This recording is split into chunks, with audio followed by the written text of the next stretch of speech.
देखिए, जो कबूलनामा सामने आया, अब इसके बाद एक बार जांच फिर और तेज होगी, क्योंकि पहले तक कहा जा रहा था किंगपिन सिकंदर यादवेंद्र हो सकता है, लेकिन अब सवालों के घेरे में कोई और है।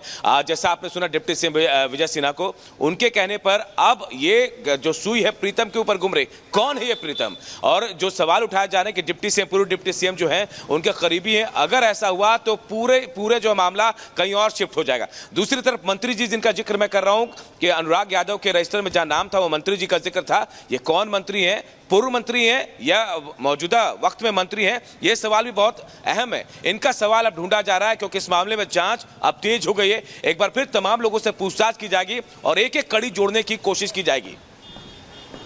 बिल्कुल, और यहाँ पर एक के बाद एक खुलासे भी हो रहे हैं और ये समझ में आ रहा है कि किस तरीके से यहाँ पर तगड़ी सेटिंग की गई थी। बहुत बहुत शुक्रिया अनूप आपका तमाम बातचीत के लिए।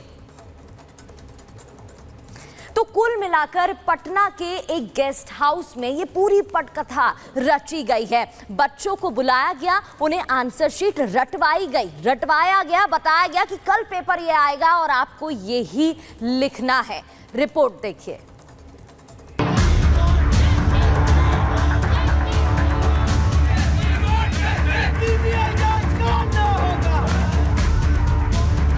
नीट पेपर विवाद को लेकर हर रोज बड़े खुलासे हो रहे हैं। इस मामले में जहां एक तरफ सुप्रीम कोर्ट भी सख्त दिखाई दे रहा है, तो वही दूसरी तरफ पुलिस भी नीट के नटवर लालों पर लगातार शिकंजा कस रही है। नीट विवाद मामले में आज अब तक का सबसे बड़ा खुलासा हुआ है। पटना के सरकारी गेस्ट हाउस में पेपर लीक की पटकथा लिखी गई थी। ये बात सामने आई है कि पटना के NHAI गेस्ट हाउस में छात्रों को रुकवाने और आंसर रटवाने वाले सॉल्वर गैंग की पहुंच एक मंत्री तक है। गेस्ट हाउस में छात्रों को ठहरने के लिए कथित तौर पर एक मंत्री ने लेटर लिखा था। इतना ही नहीं, जिस अनुराग यादव को पटना पुलिस ने गिरफ्तार किया है वो यही रुकता था, जिसके संबंध सॉल्वर गैंग से है। दावा है कि उसे NHAI के दफ्तर में इसलिए ठहराया गया था ताकि बाद में तय जगह पर ले जाकर नीट के लीक हुए पेपर से सवाल जवाब दिखाकर जवाब रटवाए जा सके। पटना के NHAI गेस्ट हाउस से रिपब्लिक भारत की एक्सक्लूसिव रिपोर्ट देखिए।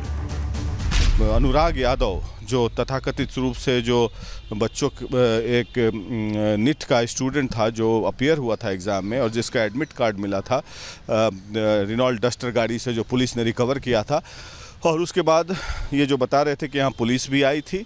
पुलिस ने तहकीकात किया, जांच किया। अनुराग यादव 12:40 को 4 मई को यहाँ पर आए थे अपने संभवतः माता के साथ और यहाँ पर रहे। अब क्या हुई बातें ये तो पुलिस ही जानेगी, लेकिन जैसा कि नीट क्वेश्चन पेपर जो पेपर लीक का मामला है, ऐसा पता चला है कि जो ये जिन बच्चों का एडमिट कार्ड मिला है उन बच्चों को क्वेश्चन पेपर भी दिए गए थे रटने के लिए। अनुराग यादव जेल गए माफिया और पेपर लीक मामले का मास्टरमाइंड सिकंदर यादवेंदु के साले का बेटा है। इसे मात्र 185 नंबर आए हैं। सिकंदर यादवेंदु ने ये कबूल किया है कि उसकी मुलाकात अमित आनंद से हुई थी। यादवेंदु ने यह भी कबूल किया है कि अमित ने ही उसे बताया था कि वो नीट UPSC PPSC के पेपर लीक करके बच्चों को प्रश्न पत्र रटवाकर परीक्षा पास करवाता है, जिसके लिए 30 से 32 लाख रुपए लगते हैं।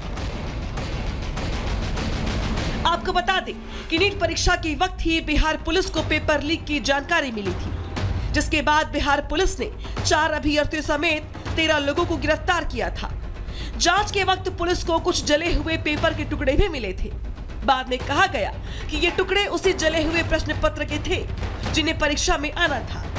इस बीच बिहार पुलिस ने जांच क्राइम ब्रांच को सौंप दी। साथ ही NTA को असली पेपर उपलब्ध करवाने को कहा ताकि जले हुए पेपर की SIT के जरिए जांच हो सके।